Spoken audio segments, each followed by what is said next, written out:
D'une extension du conflit à la frontière au Liban est de plus en plus grande pendant ce temps-là. Déjà quotidien, les échanges de tirs se sont encore intensifiés ce dimanche. On en parle avec notre correspondant à Beyrouth. Bonjour Serge Berberi.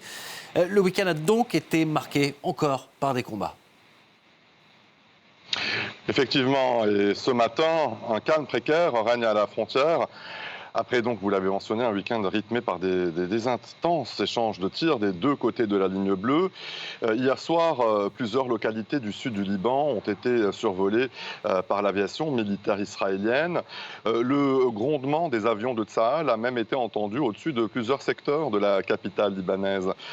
En milieu de soirée, Tsahal a lancé des fusées éclairantes au-dessus de plusieurs zones frontalières afin de faciliter ses opérations de ratissage, notamment dans les environs du village de Rmeich, l'un des derniers villages frontaliers situés dans l'extrême sud-est du Liban.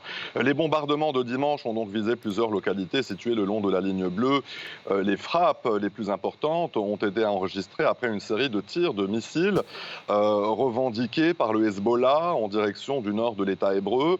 Un bulldozer de Tsahal et des frappes logistiques ont notamment été visées près de la caserne d'eau vive, faisant des victimes et des blessés selon le Parti de Dieu.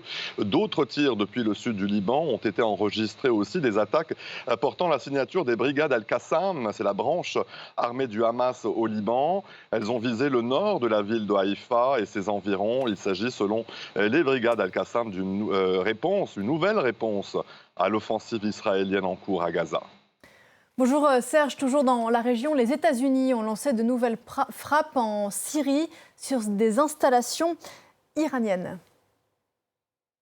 Effectivement, et c'est la troisième fois en près de 3 semaines que Washington mène des frappes justement d'autodéfense contre notamment des sites en Syrie, notamment des centres d'entraînement et des installations utilisées par le corps des gardiens de la révolution islamique, dont notamment des installations de stockage d'armes, des sites également opérés par des groupes armés proche de Téhéran et accusé par l'administration américaine d'être responsable des attaques contre ses forces dans la région.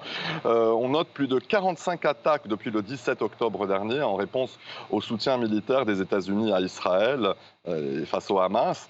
La semaine dernière, le chef du Pentagone a averti que Washington allait prendre bien toutes les mesures nécessaires pour protéger les soldats américains et les installations militaires US dans la région. Quelques 3500 militaires américains sont présents en Irak et en Syrie dans le cadre de cette lutte contre l'État islamique.